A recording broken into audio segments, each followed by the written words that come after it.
धैर्यशील मोहिते पाटील आणि उत्तम जानकर एकत्र आले। ते एकत्र येण्यामागे महत्त्वाचं कारण म्हणजे त्यांना भाजपला हरवायचं आहे। माढ्यात काय राजकीय समीकरण आहेत पाहूयात।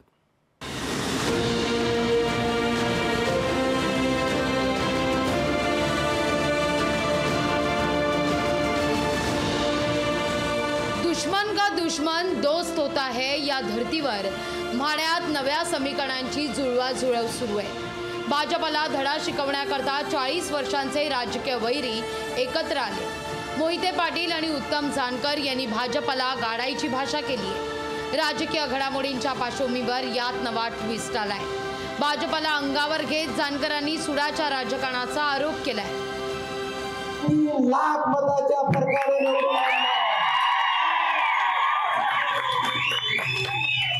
एवढाच नाही, ज्या दिवशी निवडणुकीचा निकाल होईल त्या दिवशी बेल नाही तर जेल फोडून धैर्यशील भैयाची मिरवणूक त्या जिल्ह्यामध्ये।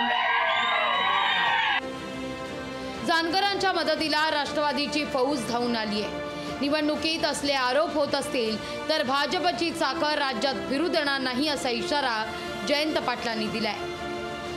जर माझ्या महाराष्ट्रातल्या 10 उमेदवारांना अडचणीत आणण्याचं काम जर सत्तारूढ पक्षाने केलं तर त्यांचं चाक महाराष्ट्रात फिरून देणार नाही। त्यांच्या गाडीचं महाराष्ट्रात कुठेही झालं तर त्यांना अडवण्याचं काम महाराष्ट्राची जनता करेल।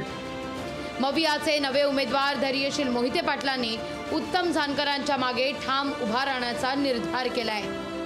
त्यांनी जी काही मागणी केली हे सुद्धा पक्क ठरलेलं आहे आणि तसा शब्द आदरणीय तुम्ही जो प्रश्न विचारला खासदार मी आणि ते आमदार हे आमच्या कुटुंबाने पवार साहेबांना शब्द दिलेला आणि ते जयंत पाटलांनी आपल्या भाषणात सांगितलेलं आहे आणि बाळदादांनी सुद्धा सांगितलेलं आहे की आमचं ठरलेलं आहे, काही बदल होणार नाही।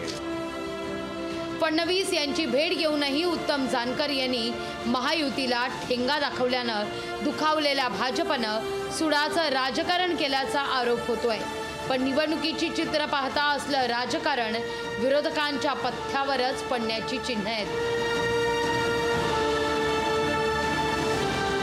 माढ्याहून अभिराज जुबाळे, लोकशाही मराठी, पंढरपूर।